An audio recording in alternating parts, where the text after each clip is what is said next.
Well, my December video has been struck down by the copyright gods.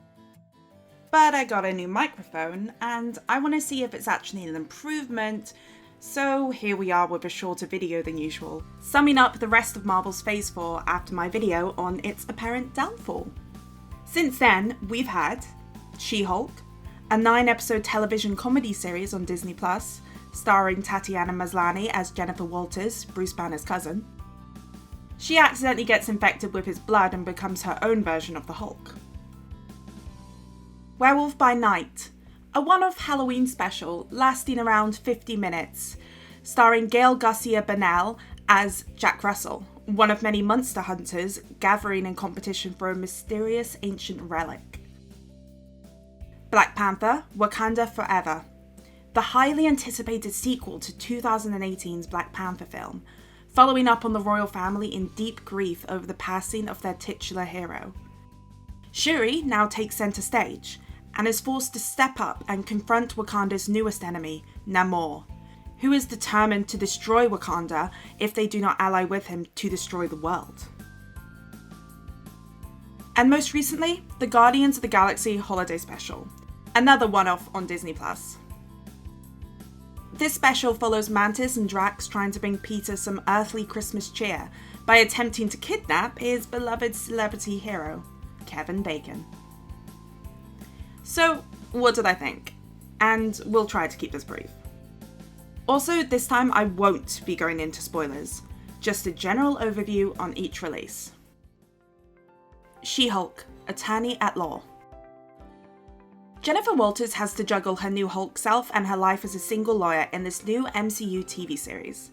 There's not really an overarching villain or story, because this series is the first to really get into an episodic villain of the week format. Considering most MCU TV series have been pretty serious, other than the trademark Marvel quippiness, I found She-Hulk quite refreshing as a silly comedy series. It didn't take itself too seriously, and I'd argue it was at its weakest when it did, like episode 1. The silliness and villain of the week format felt more relaxed, and worked when creating new comedic situations for the protagonists. I binged this series instead of watching it weekly, and I think that helped keep my attention because the episodes are pretty short and self-contained. I've raised an eyebrow at Marvel's attempts at feminism in the past, and sometimes She-Hulk goes a bit hard, trying to push its support for that. But I didn't hate it. I think the first episode does try too hard when it comes to Jennifer nailing everything to do with being a Hulk and showing Bruce up, and that was bound to annoy some fans. And then attributing it to hardships she faces because of her gender would just annoy people more, even if she did have a bit of a point. But then it just veered into pandering, which isn't that fun to watch either. As mentioned, I liked the episodic format a lot and the stories within them. I can't believe I actually liked Madison, but for some reason that character just worked. The cameos worked for the format, and we got to catch up with a lot of characters that we normally wouldn't see until a big MCU film landed. It also gave them a chance to be a little bit more silly and laid back than the characters would normally be. I love Matt Murdock, and I really liked seeing him this way. Boy doesn't need more stress! I liked Jennifer's inner turmoil when she realised people tended to prefer the Hulk her over real her, and how upsetting that was.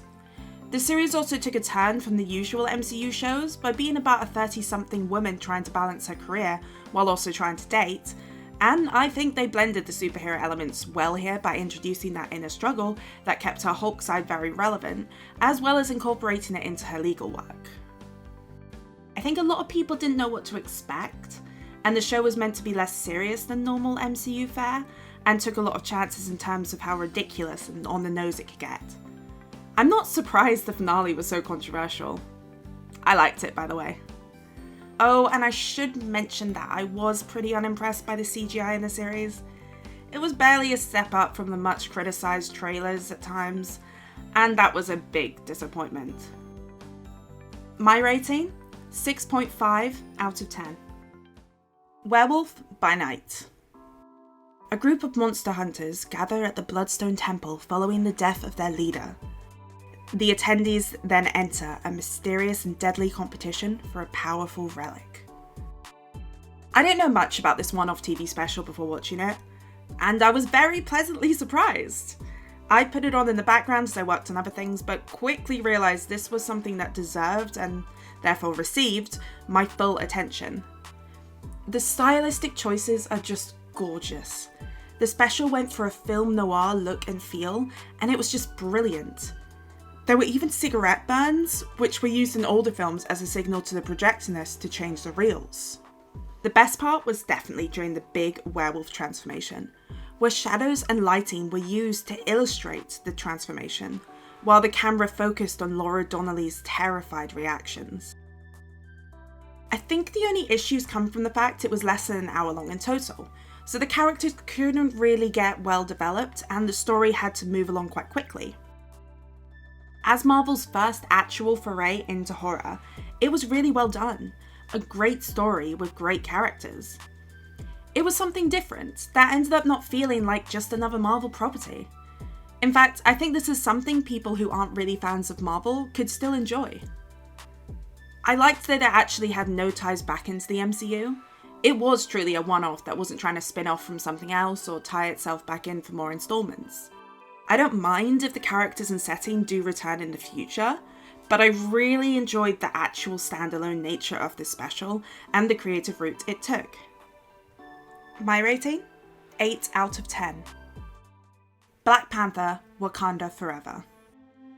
The Black Panther sequel follows Shuri, her mother and friends trying to protect Wakanda from a new, previously unheard of foe, while also coming to terms with the loss of their previous leader and Black Panther, T'Challa. During pre-production for Black Panther: Wakanda Forever, Chadwick Boseman tragically passed away after a long and private battle with cancer. The decision was made to have his death become canonical within the Black Panther series, and his role as T'Challa would not be recast. The film was rewritten and heavily focuses on grief and recovery as a theme and story. Honestly, it's really well done. I'm sure the fact that a lot of the cast and crew are drawing off their very real experience processing Chadwick's death had a strong part to play in that. I think the longer running time worked for the story. There was a lot to establish in terms of new characters, world building, and the processing of grief. It was ambitious, and I think most of the screen time was spent well. Other than the CIA plotline, which distracted from the main story too much and wasn't really wrapped up at the end. All to try and shoehorn in some Thunderbolt setup and hype. The villain, Namor, was very good, even if his backstory sequence was delivered with some pretty clunky storytelling. The film has a really emotional journey. I cried a lot. It feels like a tribute to Chadwick Boseman, paying respect to his time in the role and the impact his work had on the series, but also letting the story and universe move on graciously without him. My rating? 8.5 out of 10. Guardians of the Galaxy Holiday Special. In an effort to bring Peter Quill some much-needed Christmas cheer, Mantis and Drax decide to kidnap one of his childhood heroes from Earth. My initial reaction to this special was pretty Grinch-like, so a friend convinced me to give it another shot a bit closer to the holiday season. And yeah, I was being a Grinch.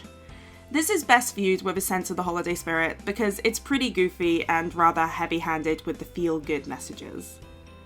The original songs were fun and silly. They reminded me of the songs in Community's Christmas musical episode, both celebrating and parodying holiday songs, and that's definitely a positive reminder.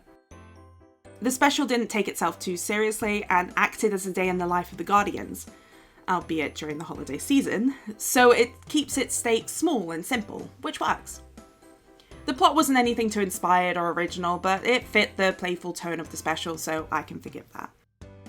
While it's good to see side characters Drax and Mantis take centre stage in this special, I was really disappointed to see Drax remain the dumb comic relief character. His character doesn't get the chance to develop, but he's just there for more misunderstandings and comedy moments, and yet some of his jokes were so obvious that they didn't even land. and I felt myself rolling my eyes more than chuckling. Where did that brave, fearsome warrior go that we met in Guardians of the Galaxy Volume 1? The one with a righteous cause and stoic nature? Since then, his character exists to be the butt of most jokes. It seems he doesn't really take anything seriously anymore. Mantis is a similar character in terms of comic relief, but this special does at least attempt to do a bit more with her. I think for a Christmas special, it does the job well. It's not necessarily anything special in of itself, and I think will be easily forgotten in the midst of all Phase 4's releases, but it's a nice end to the phase, and it's a lot of wholesome fun. My rating, 6.5 out of 10. In conclusion, have these Marvel releases changed my opinion of Phase 4 overall? Not really. Of course, Werewolf by Night and Black Panther were highlights, especially because they felt the most separate from the usual Marvel formula. And She-Hulk was a pleasant surprise, even though a lot of audience members found it a lot more polarizing. And then Guardians was a harmless little look into some holiday shenanigans. I did enjoy these final 4 releases. Even so, none of them actually felt that groundbreaking, or that they signalled a big change for Marvel. In fact, they're kind of outliers for the formula, and are chances that the studio took.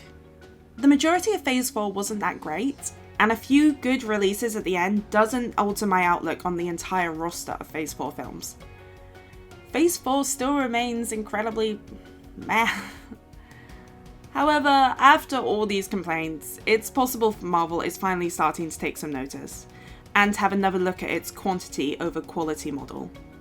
The MCU is not going to last if it doesn't actually have good products for its fans, and keeps just throwing anything at the audience in the hopes some of it sticks. Another possible positive for the future comes from Disney's recent change of CEOs. Bob Iger is back as CEO, taking over from Bob Chapek, who had become pretty unpopular due to his focus on expanding streaming over cinema releases, dismissal of animation, and poor financial records for Disney recently.